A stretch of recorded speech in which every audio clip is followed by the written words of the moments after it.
introductory class of the cell chapter, that is the fundamental unit of life, cell, we have discussed about the preliminary ideas. That means who discovered a cell, what was the cell theory, what were the early difficulties in finding out the cell because of the problem of the microscope. Later on, when the microscope was invented properly and then the cell was studied properly, then the scientists came to know many things about the cell. So today we are going to read about the structure of a cell. That means what is a cell made up of, what are its components, and what are the things, how does a cell works. That's what is the main purpose of today's study, that is the structure of a cell. So if you remember, we have discussed about the prokaryotic and eukaryotic cells, in which we have come to know that the prokaryotic cell is much more smaller in size compared to that of a eukaryotic cell. Eukaryotic cell has a membrane bound nucleus, whereas prokaryotic cell does not have membrane bound nucleus. The organelles do not have unit membrane. So such were the things which we have discussed. Then perhaps if you remember, I have told you in the cell theory, the German scientists, they proposed that the cell is a structural and functional unit of all living beings. Now, what is the meaning of this structural and functional? Structural means the structure of an organism, be it a unicellular organism or a multicellular organism. The structure of the organism is made up of a fundamental unit, which is called a cell. So the structure of an organism is made up of a cell. So cell is a structural unit of all living beings. And what do you mean by functional unit? Functional unit means whatever function an organism can perform, like we can perform respiration, we can perform digestion, we can perform excretion, so many processes we can do. Similar way, each cell of our body is also capable of doing all these activities. All the cells in our body, be it a cell of my eyes, or be it a cell of my hands, or be it a cell of my head, or whatever it is, each and every cell has the same basic plan. That means it will be having an outer covering, it will be having inside a jelly-like thing which is called cytoplasm, it will be having some organelles to perform the activities. What the organs of the body of an organism does for an organism, for its survival, same things the internal organelles of a cell does for a cell. That means the organelles will work in coordination. There will be division of labor, like you might have read in your junior class about mitochondria. So it will be performing the work of powerhouse. That means providing energy to the cell, supplying energy to the cell to do the work. There will be vacuoles which will be storing the food or the reserve food materials, pigments and all those things. So there is a division of labor among the cell organelles present in a cell. Similarly, there is a division of labor of the organs. Eye has all the cells, but the function of the eye is related to that of vision. The neurons, it will be performing the function of conduction of impulses. So what we are going to study today is about the components of a cell or the structure of a cell.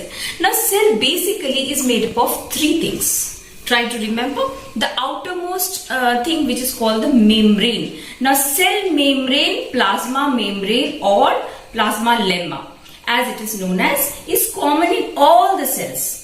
Be it a bacterial cell, be it a plant cell, be it an animal cell. So let us come and see that what this cell membrane is all about and who really proposed this cell membrane. But prior to this, I would like to say that when the cell was discovered, the internal details of cell was not studied by the help of compound microscope. For that, it was in the year 1940. With the invention of the electron microscope by Knoll and Ruska, that the properties or the internal details of the cell could be studied.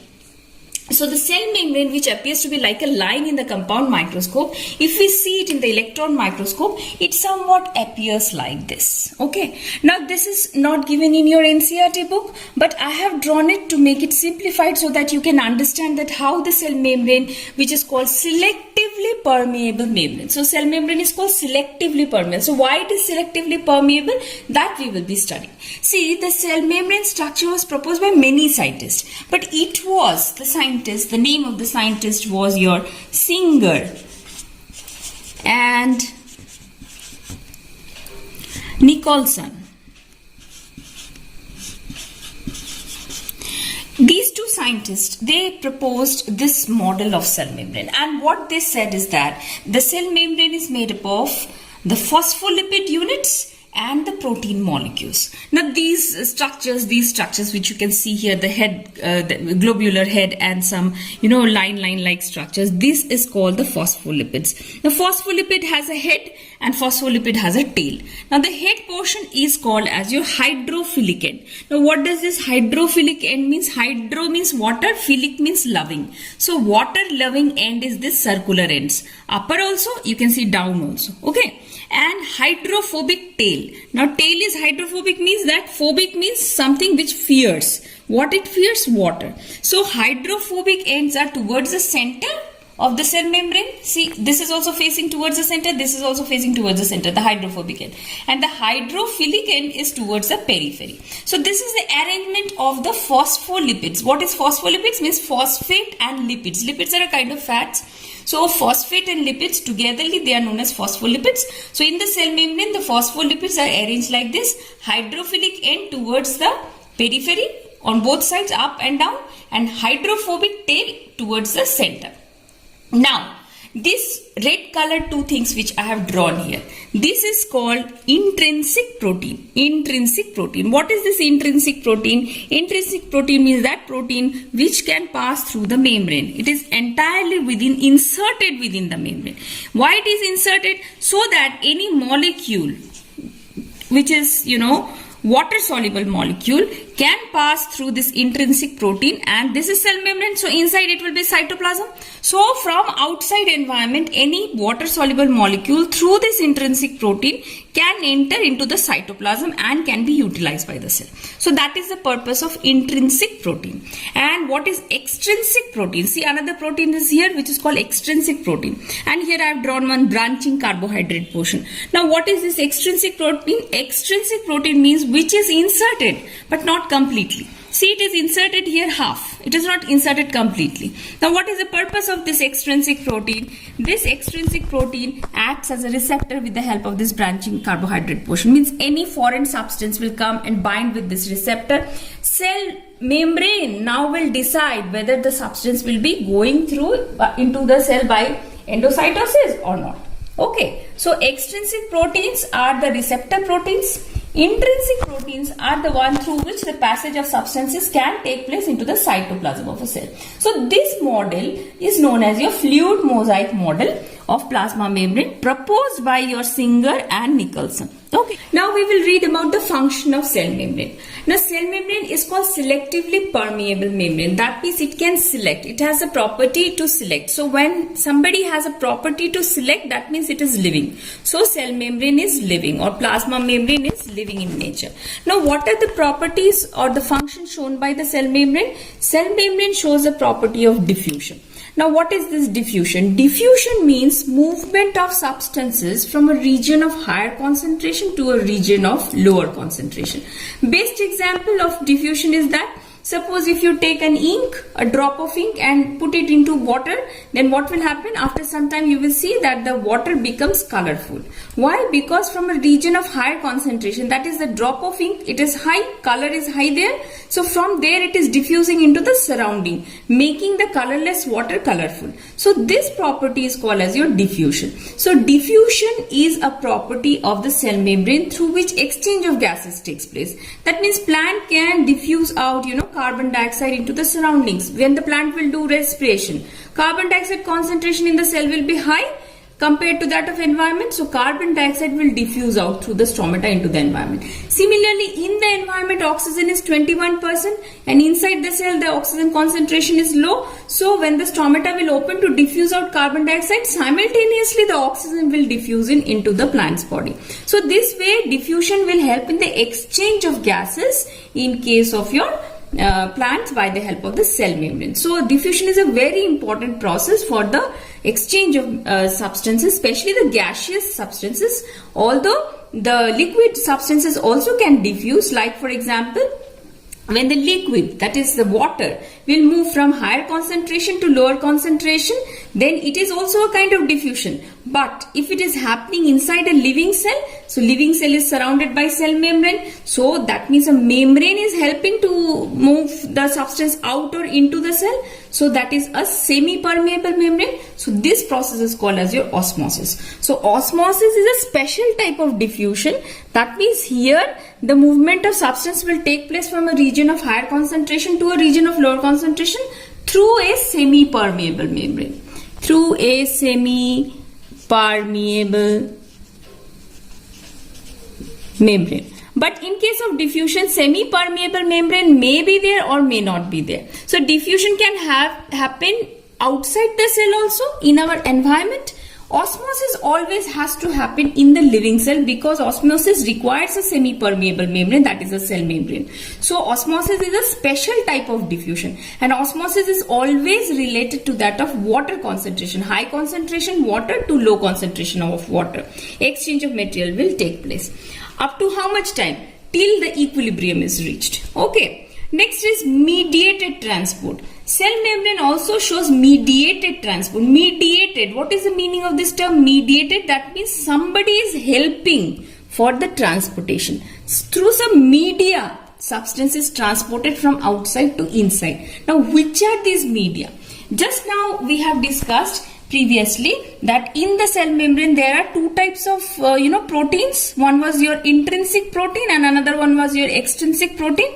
So these two are the media. That means this protein acts as an enzyme. It will allow the entry of substances through it. So when some substance from outside, this is outside, so from outside when it is coming to the inside, this is inside, that means here it is cytoplasm. Think that it is a cytoplasm and it is a cell membrane all around the cell. So from outside when the things will be coming into the cell, then it is done by the help of this, through a media it is coming. So this type of transport is called as your mediated transport, or this type of transport is more accurately called as your facilitated transport. That means something is facilitating, something is helping. Who is helping?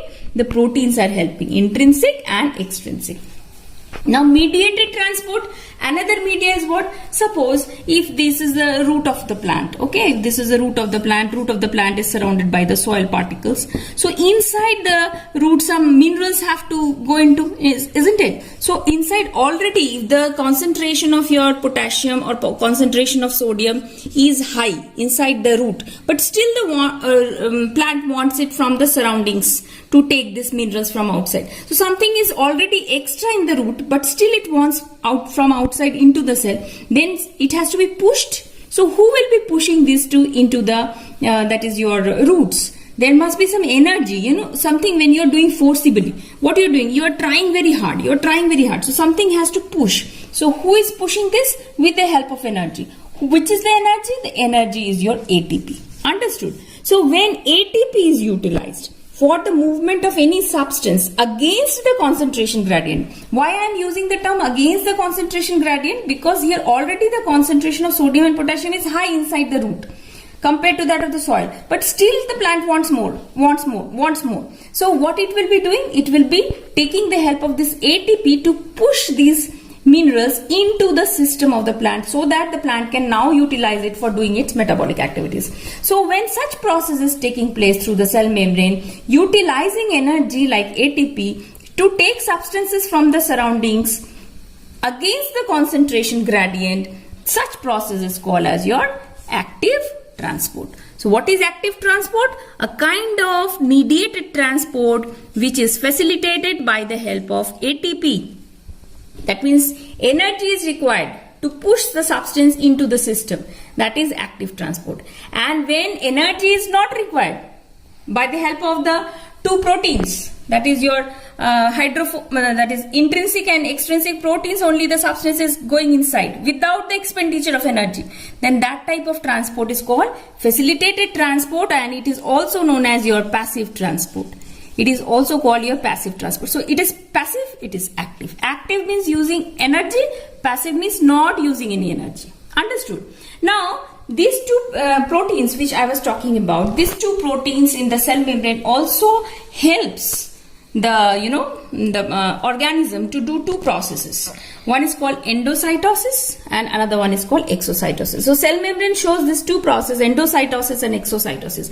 Endo means inside the cell, that means from outside to inside, and exo means from inside to outside. So when will it happen? Suppose you think about an amoeba. Okay, an amoeba. Now amoeba is living in the watery media, isn't it? So when it is living in the watery media, it wants to eat something. Okay, so what will happen? Suppose this is a food particle. This is a food particle. Okay, so what will happen? Now this amoeba will produce pseudopodia around it, like this. It will produce a pseudopodia. And in the second step, what will happen? In the second step, this food particle will be engulfed into, isn't it? Okay, so make it red or else you won't understand. So this food particles will be like this inside this. It will be merging together like this. It will be merging together. So next step it will be like this. So it will form a food vacuole. So this engulfing of this food particle by the amoeba, it is done by what? It is done by the cell membrane. The cell membrane is only producing these finger-like projections to form it like a food vacuole. So this process is called endocytosis. So endocytosis is a process which can be done by that of the cell membrane.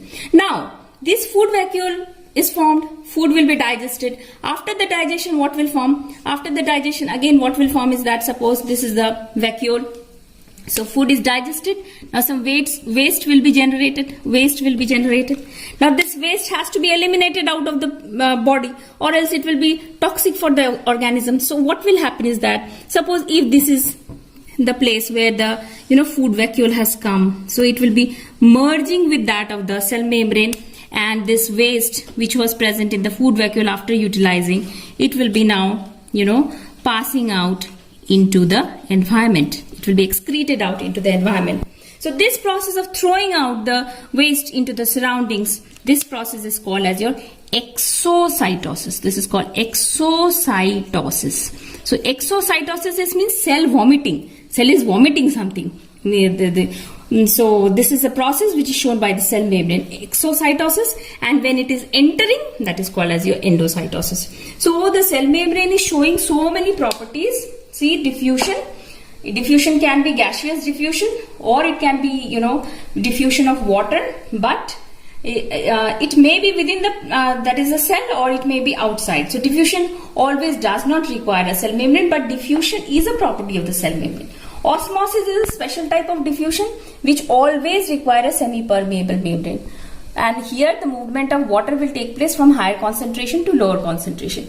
And mediated transport means by the help of either energy or by the help of either the two proteins present in the cell membrane. When the transport is done by the help of the cell membrane inside the that is organisms inside the cell, then that is called as your mediated transport. When it is done by the proteins, it is called facilitated transport or passive transport. When it is done with the help of ATP against the concentration gradient, it is called as your active transport.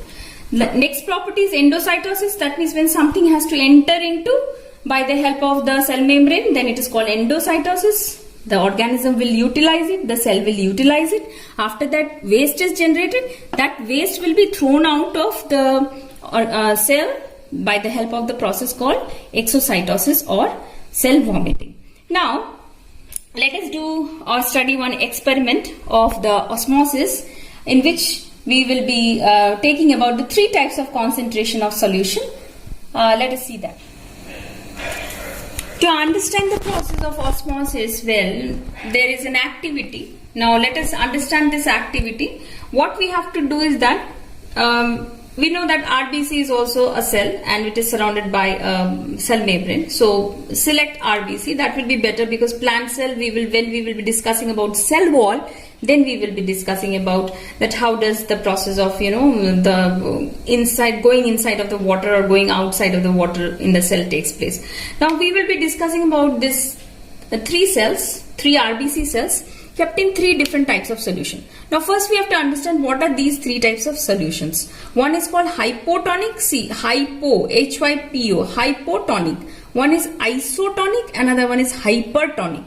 Hypo means less concentration. What is less concentration? That means if this cell is kept in a solution, this box which I have made, suppose if this RBC is kept in a solution, this box is containing a solution. Now the solution concentration is less than the concentration inside the RBC. Understood? That means here the concentration of the solution is less compared to that of the concentration of the cell. So such kind of solution will be called as your hypotonic solution.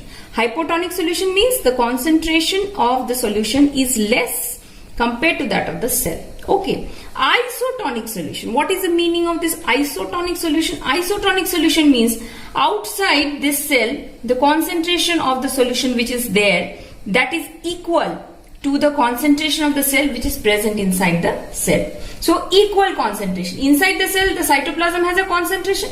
Outside the cell is kept in a liquid. That liquid has also a concentration. That liquid's concentration and inside the cytoplasm liquid concentration is same, equal. Hypertonic solution. Hypertonic solution means when the concentration of the liquid which is surrounding the cell is higher compared to that of inside the cell, then we call such type of solution to be hypertonic solution. So what is osmosis? Osmosis, we have come to know that it is a process in which the movement of water molecules takes place from a higher concentration to a lower concentration area. So when the water is high, from that high region to low region it will come. So let us see this one. In this C, RBC is kept in hypotonic solutions. That means here the water is more. Outside water is more and inside water is less. So what will happen? The movement of water will take place from outside to inside. Isn't it? Because outside water is more. Isn't it? So what will happen as a result? The RBC will swell. It will swell. And if it will swell, keep on if water will keep on going, then what will happen? The cell will swell and finally it will burst. Isn't it? So that is the case with hypotonic solution. Now if the RBC is kept in isotonic solution, that means it is equal. Outside also the water which is there and inside also the water which is there, that is equal. That is equal. So if it is equal, then equal amount of water will go out and equal amount of water will come inside. So there will be no change in the shape of the RBC. RBC will remain as it is. Hypertonic. Hypertonic means what? Outside the water is less and inside the water is more. Inside the water is more. So if inside the water is more, so from more concentration to less concentration the water will go. So water will now come from the cytoplasm into the surroundings. So if the water will come from inside to outside, then what will happen? The cell will shrink. That is why you see the shape of the RBC which I have made, that is somewhat distorted. We call it this thing to be crenated. We call this thing to be crenated. So the cell will become shrink and it will be called as your plasmolysed condition. Plasmolysed cell. Plasmolysed cell means when the cell will lose water to the surrounding and as a result of it the cell will become shrinked. Then we call this to be the plasmolysed cell. So these are the three conditions which happen if we keep a cell which is surrounded by the cell membrane, that means an animal cell. The simplest one is the RBC in three different types of solution: hypotonic, isotonic and hypertonic. Hypotonic means outside water is more compared to cytoplasm, so water will go inside, the cell will swell, and if it keeps on happening the cell will burst. The second one is called isotonic solution, in which outside water concentration and inside in the cell cytoplasm water concentration is equal. I have put this equal symbol, isn't it? So that means exchange of water will take place equally from outside to inside and from inside to outside. So cell will remain as it is. It will not rupture, it will not shrink, nothing will happen to it. And hypertonic means when the outside environment is having less water compared to inside. Inside water is more. So what will happen? From inside water will go now to the surroundings. So if it will go from inside to outside, the cell will shrink. So when the cell will shrink, we call that type of cell to be plasmolysed cell. And this process is called plasmolysis. Now you tell me one thing. If I want to make this plasmolysed cell again normal, which solution should I keep? Tell. Which solution should I keep?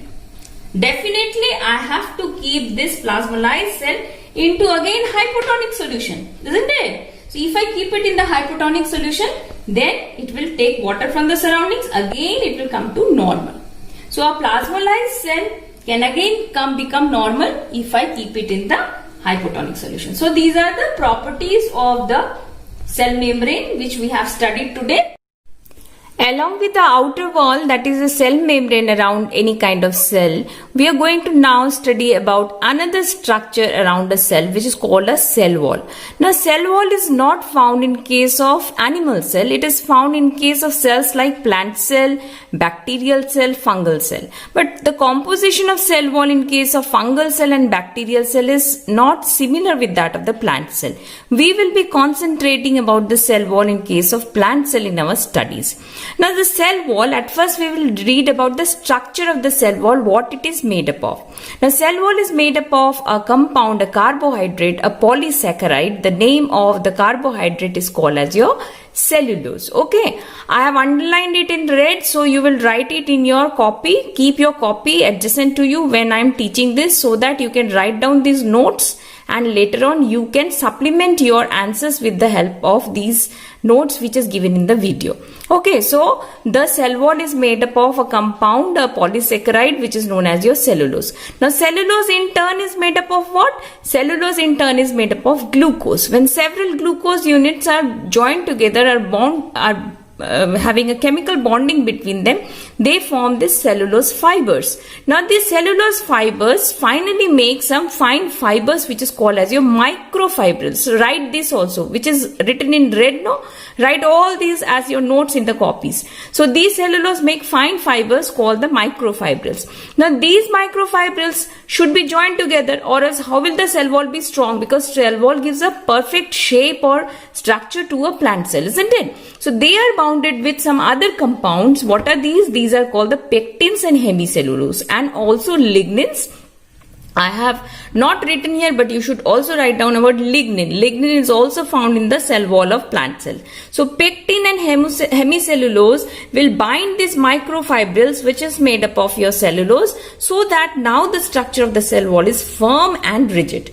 Now suppose you have two adjacent plant cells. Now suppose I am drawing it in small. Okay, so suppose this is a plant cell. Okay, this is a cell wall, and this is another plant cell. This is also a cell wall. Now in between these two cells there is a gap. This is a gap, isn't it? Now this gap is to be cemented together, or else how will the plant cell be rigid, isn't it? So this cementing material is called as your middle lamella. Understood? The cementing material here is known as what? It is known as your middle lamella. Now this middle lamella in turn is made up of some chemical substances which is not in your syllabus. Okay, so you need not read it. It is calcium pectate and magnesium pectate, but you have to remember that the two plant cells, in between the two plant cells, it is joined together by a cementing material. This cementing material is called as your middle lamella. Now suppose if this is cemented, then what will happen?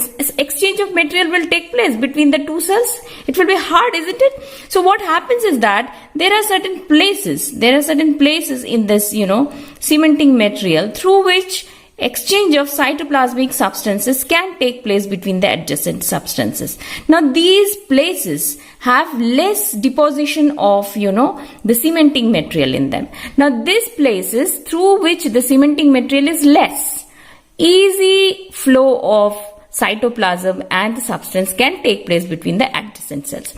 Now this cytoplasmic connection is known as your plasmodesmata. Understood? So write this one also, plasmodesmata. So write down this note that exchange of materials takes place by cytoplasmic connections called plasmodesmata in case of two adjacent plant cells. Understood? Okay.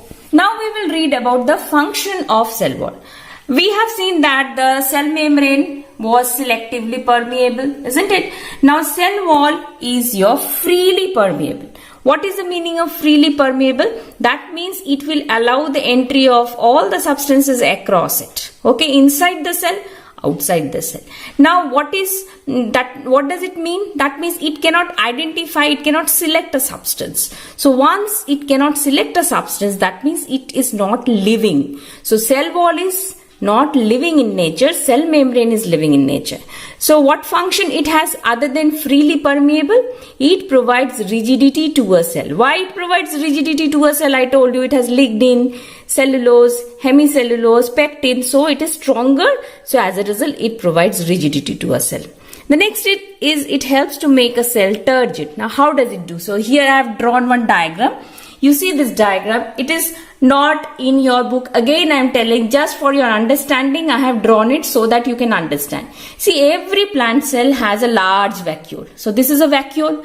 Vacuole, what it does is that it stores water, it stores cell sap, it stores some reserve food materials, everything. In normal condition, when the cell is turgid, that means the cell is in its complete shape.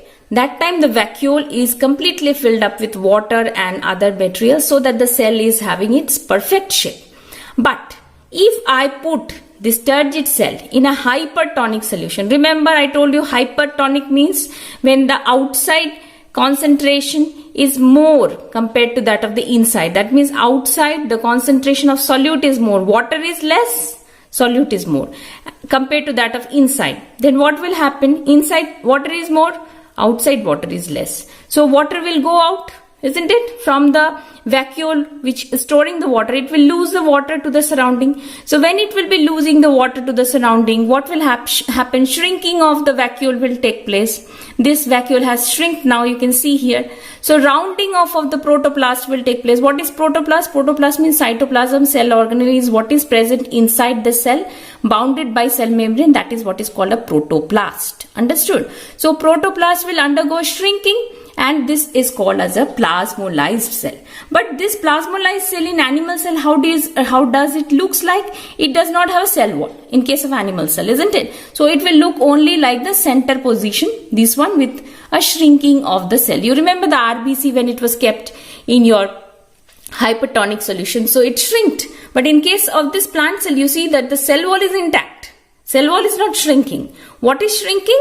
The protoplast, that is a cell membrane containing the cytoplasm and all other organelles, they are shrinking and becoming rounded off. Okay, so this type of cell is called plasmolysed cell in case of plant cell. You have an activity of Rio leaves in your book. Read that activity. In that plasmolysed cell condition is written. So this plasmolysed cell, if I again keep it in hypotonic solution, it will again become normal like this. So this diagram is mainly meant to make you understand how does a turgid cell looks like and how does a plasmolysed cell looks like and what happens exactly because of which a turgid cell will become plasmolysed.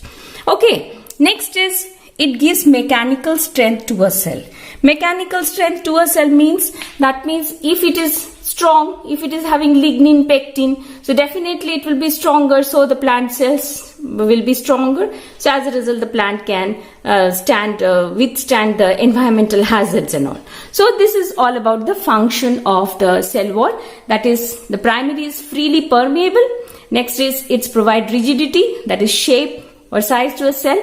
It helps to make a cell turgid because it has a vacuole, so it will be absorbing water, so it will be more turgid, and it gives mechanical strength to a cell. And this is about the turgid cell and plasmolysed cell in case of a plant cell, which is the shrinking of the protoplast, not the entire cell as it was seen in case of RBC, because RBC does not have a cell wall. RBC only the cell membrane is there. So cell membrane will totally shrink along with that of the other materials. So rounding of the cell, if you want to see that how does the plasmolysed cell looks like under the microscope, then plant cell is the best example. In your book, the activity of the Rio leaves are given. Read that activity. It will be more.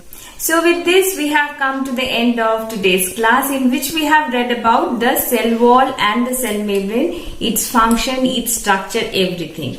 The next class, we are going to follow about the cytoplasm, about the cell organelles in details, so that the cell chapter becomes crystal clear to all of you. So follow the class well, go through the video again and again. I hope you will be able to answer the questions which comes in your exam very nicely.